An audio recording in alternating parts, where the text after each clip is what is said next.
बिस्मिल्लाहिर्रहमानिर्रहीम। सूरह बकरा आयत नंबर 282। औज़ुबिल्लाहि मिनश्शैतानिर्रजीम। बिस्मिल्लाहिर्रहमानिर्रहीम।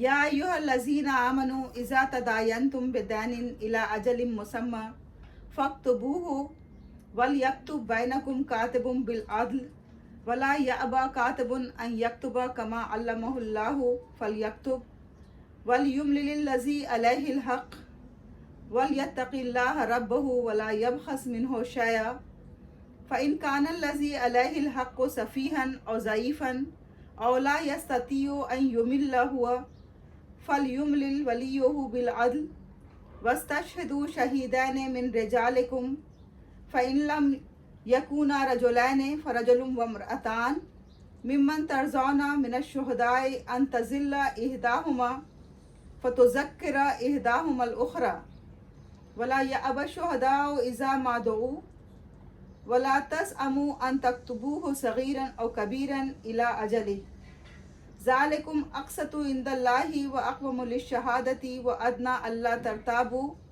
इल्ला अन तकूना तिजारतन हाज़िरतन तुदिरूनहा बैनकुम फ़लैसा अलैकुम जुनाहुन अल्ला तक्तुबूहा व अशहिदू इज़ा तबायअतुम वला युज़ारा कातिबुम वला शहीद व इन तफ़अलू फ़इन्नहु फ़ुसूक़ुम बिकुम वत्तक़ुल्लाह व युअल्लिमुकुमुल्लाह वल्लाहु बिकुल्लि शैइन अलीम। तर्जुमा।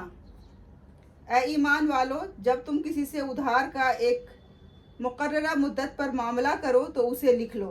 तुम्हारे दरमियान किसी कातिब को ये मामला इंसाफ से लिख देना चाहिए और लिखने वाला लिखने से इनकार ना करे। जिस तरह उसे अल्लाह ने लिखना सिखा दिया है, इसलिए उसे लिख देना चाहिए और हक़ वाले को लिखवाना चाहिए और अल्लाह से जो उसका रब है डरना चाहिए और इसमें से कुछ घटाए नहीं।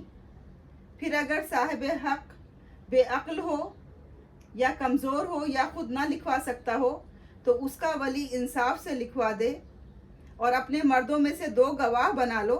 अगर 2 मर्द ना हो तो 1 मर्द और 2 औरतें ही काफ़ी हैं, जो इन गवाहों में से हों जिन्हें तुम अच्छा समझते हो कि अगर कोई औरत गलती करे तो दूसरी उसे याद दिला दे। और जब गवाह बुलाए जाएं तो आने से इनकार ना करें और उसके ना लिखने में उसकी मुकर्ररा मियाद तक सुस्ती ना करो, खाम छोटा मामला हो या बड़ा। इसमें अल्लाह के नज़दीक खूब इंसाफ है और गवाही भी दुरुस्त रहती है और ये तुम्हारे शुबहे में ना पड़ने के करीब तर है। हाँ, अगर मौजूद सौदा हो कि उसे आपस में ले दे रहे हो तो तुम पर उसके ना लिखने में कोई गुनाह नहीं। और जब मामला करो तो गवाह कर लो, ना लिखने वाले को नुकसान पहुंचाया जाए और ना गवाह को। और अगर तुम ऐसा करोगे तो ये तुम्हारी खुली नाफरमानी है और अल्लाह से डरते रहो। अल्लाह तुम्हें सिखाता है और अल्लाह हर चीज़ को खूब जानता है। सदक़ल्लाहुल अलीयुल अज़ीम। ये कुरान की सबसे बड़ी आयत करीमा है और इस आयत करीमा में लेन देन से मुतालिक बहुत से मामलात बहुत वाज़ेह तौर पे बहुत से अहकामात दिए गए हैं। इस आयत करीमा में सबसे पहले तो ये बात हमें बताई गई है कि जब कभी भी कोई मामला किया जाए कर्ज़ का, तो इस मियादी मामलात में हमेशा तहरीरी मामला होना चाहिए और कर्ज़ देते वक्त या कर्ज़ लेते वक्त उसकी वापसी की मुद्दत भी मुकर्रर होना ज़रूरी है। इसीलिए उसे मियादी कहते हैं कि उसमें एक मियाद मुकर्रर कर दी जाए और उसके बाद फिर उसे तहरीर कर दिया जाए। ये हुक्म इस आयत करीमा में हमें दिया गया है। और फिर तहरीर करने के लिए जो लिखने वाले हैं, कातिब हैं, उनको क्या हिदायत दी गई? उनको ये कहा गया कि अगर तुम्हें लिखने के लिए बुलाया जाए तो तुम इनकार ना करो, क्योंकि ऐसा होता है कि समाज में लिखे पढ़े कम लोग होते हैं। तो इससे ये होता है कि कई बार वो लिखने वाले थोड़ा सा सुस्ती कर जाते हैं, नहीं आना चाहते हैं या फिर वो सोचते हैं कि हम क्यों इन सब मामलात में पढ़ें। तो इसलिए उनको ये हुक्म दिया गया कि तुम्हें जैसे अल्लाह ने लिखना पढ़ना सिखाया है तो उसकी सलाहियत, इस सलाहियत का एहतराम करते हुए कातिब कभी इनकार ना करे लिखने से और वो लिखने के लिए आए। और जब भी वो लिखे वो अदल के साथ लिखे, उसमें वो कोई कमी या बेशी ना करे, बल्कि इंसाफ का दामन हमेशा अपने हाथ में पकड़े रहे। अब सवाल ये पैदा होता है कि दो लोगों के दरमियान मामला हो रहा है, एक दे रहा है और एक ले रहा है, तो ये जो लिखवाने की जिम्मेदारी है ये किसकी होगी? तो इसे भी यहाँ पे फिक्स कर दिया गया है और इस मामले में ये कहा गया कि लिखवाने की जिम्मेदारी उसकी होगी इमला कराने की जो ले रहा है, जिसके ऊपर के ये वापसी का हक आयद होता है, जिसके ऊपर वापसी जिसके लिए करना फ़र्ज़ है, तो वो खुद लिखवाए और वो लिखवाते वक्त उसमें कोई कमी बेशी ना करे। जो मामला तय हुआ है आपस में, बस वही मामला उसमें होना चाहिए। उसमें हमेशा इंसाफ का दामन कभी भी हाथ से ना छूटने पाए। लेकिन अगर कोई ऐसा फ़र्द हो जो कि ज़ईफ़ हो, जो कि नासमझ हो, जिसके अंदर इतनी सलाहियत नहीं हो कि इमला करवा सके, तो फिर ये ज़िम्मेदारी उसके वली की होगी कि ये फ़र्ज़ वो वली अदा करेगा और वो उसके बिहाफ पे वली इस मामले को अंजाम तक पहुंचाएगा। इसके बाद फिर लिखना ही काफ़ी नहीं है। एक बार तो ये कि तहरीरी तौर पे आ गई कोई चीज़, उसके बाद फिर ये कहा गया कि अब उस पर 2 गवाह भी मुकर्रर कर लें।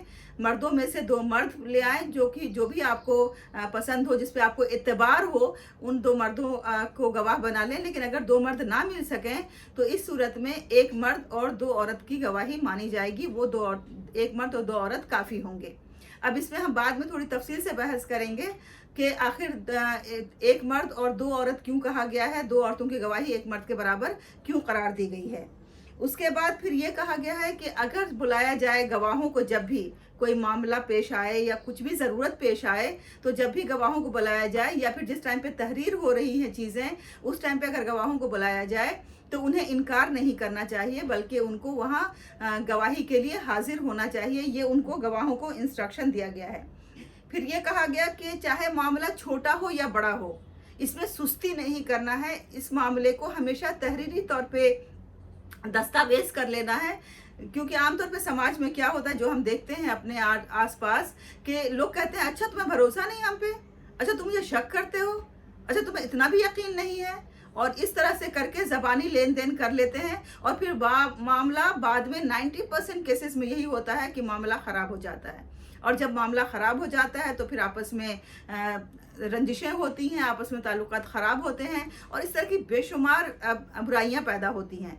तो उससे बेहतर है कि जो इस्लाम का हुक्म है कि चाहे लेन देन छोटा हो या बड़ा हो, चाहे मामूली लेन देन हो रहा हो, लेकिन जो लेन देन मुस्तकबिल के लिए हो रहा है कि हम अभी आपको दे रहे हैं और आप मुझे मुस्तकबिल में वापस करेंगे, तो उस चीज़ को तहरीर कर लेना ज़रूरी है। क्योंकि एक इंसान की मेमोरी की एक लिमिटेशन होती है, उसकी याददाश्त की एक हद होती है, और उस चूँकि अल्लाह ने ही हमें पैदा किया है, वो हमारा खालिक है, वो जानता है बहुत अच्छे तरीके से कि हमारी याददाश्त की क्या हद है।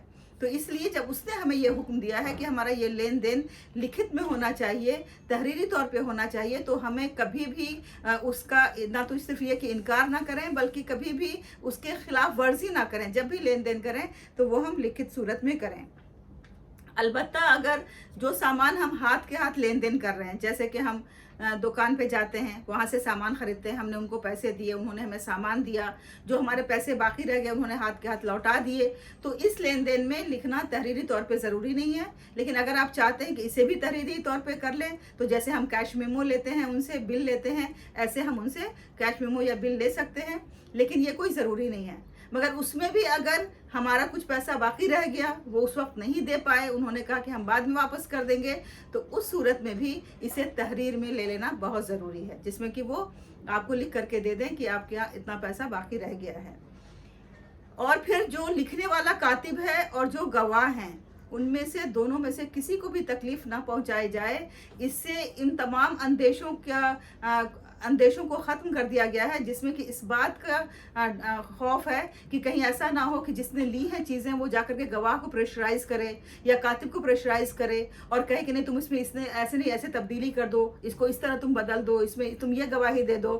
तो इन तमाम चीज़ों का सद्देबाब करने के लिए ये कहा गया कि ना तो कातिब को तकलीफ़ पहुंचाई जाएगी और ना गवाह को तकलीफ़ पहुंचाई जाएगी। और फिर ये भी कहा गया कि अगर कोई ऐसा करता है तो ये बहुत बड़ा फिस्को फजूर है, ये बहुत बड़ा गुनाह है कि अगर कोई इंसान किसी कातिब पे या किसी गवाह पे किसी तरह का भी कोई प्रेशर बनाए या उसे किसी भी तरह की कोई अजियत दे या उसे किसी भी तरह की कोई तकलीफ़ पहुंचाए। और फिर ये कहा गया कि हर मामले में हमें अल्लाह से डरते रहना है, क्योंकि अगर हम अल्लाह से डरते रहेंगे तो चाहे हम छोटे से छोटा मामला कर रहे हों, बड़े से बड़ा मामला कर रहा हो, हमारे सामने यही मतबे नज़र होगा कि किसी भी जगह किसी भी लम्हे हमसे कोई ऐसी गलती ना होने पाए जो जिसकी हमें अल्लाह के यहाँ पकड़ हो। क्योंकि यहाँ हो सकता है कि मामला 2-4 पैसों का हो, 2-400 रुपयों का हो, लाख रुपयों का हो, करोड़ रुपयों का हो, लेकिन जो खुदा के यहाँ इसकी पकड़ होगी, जो खुदा के यहाँ इसके लिए पनिशमेंट होगी, वो पनिशमेंट का हम तसव्वुर भी नहीं कर सकते हैं जितनी शदीद पनिशमेंट होगी। तो ये तो बात रही इस आयत में जो ख़ास बातें बताई गई हैं। अब हम बात करेंगे कि जो ख़ास तौर से इस्लाम पे ये एतराज़ किया जाता है कि 2 औरतों की गवाही को 1 मर्द की गवाही के बराबर क्यों माना गया है। तो सबसे पहले तो मैं यहाँ ये वाज़ह कर दूँ कि कुरान में और बहुत सी जगहों पे गवाहों का जिक्र आया है, लेकिन उन तमाम जगहों पे अलग अलग रेफरेंस में आया है और वहाँ पे मर्द और औरत दोनों को इक्वल लेवल पे रखा गया है। वहाँ पे कोई तफरीक नहीं की गई है। वहाँ पे सब कहा गया कि ठीक है, जो जैसे कि कोई शौहर बीवी पर अगर इल्ज़ाम लगाता है कि गलत काम करने का, या बीवी शौहर पे लगाती है, तो दोनों के लिए एक सा हुक्म आया है कि गवाही के तौर पे दोनों को क्या करना है। इसी तरह से और जो दूसरी भी गवाहियाँ हैं उसमें भी दोनों का एक सा जिक्र आया है। इस आयत में जिस रेफरेंस में जिक्र आया है वो रेफरेंस हमें सबसे पहले समझने की ज़रूरत है कि इस आयत करीमा में जो जिक्र हो रहा है वो लेन देन का जिक्र हो रहा है, वो फाइनेंशियल एस्पेक्ट्स का जिक्र हो रहा है। और हम सब ये जानते हैं, मैं ये नहीं कहूँगी कि औरतें फाइनेंस में वीक होती हैं या फाइनेंस की समझ कम होती है, क्योंकि ऐसा कहना तो बिल्कुल बेजा होगा। लेकिन मैं ये ज़रूर कहूँगी कि इंसान जिस फील्ड में ज़्यादा घुसता है, जिस फील्ड में ज़्यादा इंटरेस्ट रखता है, जिस फील्ड को ज़्यादा बरतता है, जिसके बारे में वो ज़्यादा बातें करता है, जिसके बारे में वो ज़्यादा जुस्तजू में रहता है, या जो उसकी ज़िंदगी में आए दिन वाक़ होती रहती हैं चीज़ें, तो उस चीज़ में उसकी समझ ज़्यादा हो जाती है। जैसे कि अगर हम किचन में ज़्यादा वक्त गुजारते हैं तो हमें इंग्रेडिएंट्स की ज़्यादा समझ है, हमें जायकों की ज़्यादा समझ है, हमें कौन सी चीज़ किस में डाल करके कितनी अच्छी तरह से बनाई जा सकती है उसकी ज़्यादा समझ है। यही काम शेफ़ करता है तो उसको भी ज़्यादा समझ हो जाती है, उसको हमसे ज़्यादा समझ हो जाती है। तो इस लिहाज से चूँकि फाइनेंशियल पूरा बर्डन जो है इस्लाम ने वो मर्दों को दिया है। जब लड़की पैदा होती है तो उसके बाप की जिम्मेदारी होती है, उसके भाई की जिम्मेदारी होती है, फिर जब शादी होती है तो उसके शौहर की जिम्मेदारी, उसके बेटों की जिम्मेदारी होती है। तो इन तमाम बर्डन को चूँकि मर्दों के हवाले रखा गया है, इस लिहाज से ये कहा गया कि जब इस तरह की जो चीज़ें हैं फाइनेंशियल, जहाँ पे लेन देन हो रहा है, जहाँ पे फाइनेंस की बातें हो रही हैं, तो उस मामले में ये कहा गया कि 2 मर्दों की गवाही होगी या फिर 1 मर्द और 2 औरतों की गवाही होगी। इससे कहीं भी ये नहीं साबित होता है कि औरतों को इंफीरियर समझा गया है या उसे कम दर्जा दिया गया है, या इस तरह का कोई भी इस्लाम ने डिफरेंस किया है या डिस्क्रिमिनेशन किया है। इससे कहीं नहीं होता। सिर्फ एक स्पेसिफिक मामला है, वो फाइनेंस का मामला है, लेन देन का मामला है, उसमें इस्लाम ने इस तरह का हुक्म दिया है। और दूसरी आयत में जहाँ दूसरी तरह के मामलात हैं वहाँ ऐसी कोई तफरीक नहीं की गई है। एक से बड़ी मिसाल यहाँ पे हम ये दे सकते हैं कि हज़रत आयशा रज़ियल्लाहु अन्हा जो उम्मुल मोमिनीन हैं, और उनका शुमार 6 बड़े अकाबरीन सहाबा में होता है जिन्होंने हुज़ूर अकरम सल्लल्लाहु अलैहि वसल्लम से अहादीस मरवी की हैं। खुद हज़रत आयशा रज़ियल्लाहु अन्हा ने भी 2000 से ज़्यादा अहादीस मरवी हैं उनसे। तो देखिए, जो अहादीस मरवी का करना होता है, रिवायत करनी होती है, ये बहुत बड़ी जिम्मेदारी होती है, क्योंकि कुरान के बाद जो ऑथेंटिक किताब हमारे सामने आती है, जो ऑथेंटिक इस्लाम की बातें हमारे सामने आती हैं, वो है अहादीस की। और इन अहादीस में जो हदीसें मरवी हैं वो किसी न किसी सहाबी या सहाबिया से मरवी हैं, और वहाँ से ये सिलसिला शुरू होता है। तो इन रवायात में जब मर्दों और औरतों के दरमियान कोई फ़र्क नहीं किया गया, जब किसी औरत ने किसी हदीस को बयान किया तो उसकी रिवायत को सही माना गया, उस हदीस को किसको सही माना गया, तो जब इतने बड़े मामले में उसकी शहादत को माना गया, कबूल किया गया, तो फिर हम कैसे ये कह सकते हैं कि इस्लाम ने औरत और मर्दों के दरमियान तफरीक करते हुए औरत की मेमोरी को कमज़ोर बताया, ये औरत को भूलने वाली बताया, और इसलिए मर्दों को ज़्यादा हक़ दिया है। ये इस तरह की बातें सोचना बेजा बातें हैं। ऐसा कुछ नहीं है। ये एक ख़ास मामले के तहत ऐसा किया गया है जहाँ पे कि लेन देन की बात हो रही है, जहाँ पे कि फाइनेंस इन्वॉल्व हो रहा है, और जहाँ पे हमें ये हुक्म दिया गया है कि चाहे हम छोटा सा मामला करें या बड़ा मामला करें, हर मामले को हमें बहुत ही एहतियात के साथ लिखित रूप में करना चाहिए, तहरीरी तौर पे करना चाहिए, ताकि बाद में किसी किस्म की कोई परेशानी ना हो। तो आइए अल्लाह से दुआ करें, अल्लाह ताला हम सबको तौफीक दे कि हम अल्लाह के बताए हुए रास्ते पे चल सकें और अपने तमाम मामलात को बिल्कुल वाज़ेह तौर पे, तहरीरी तौर पे करने की कोशिश करें, ताकि किसी किस्म की कोई बदमज़गी ना हो और रिश्ते में कहीं पे भी कोई ख़राबी ना आए। वाखिर दावाना अल्हम्दुलिल्लाहि रब्बिल आलमीन।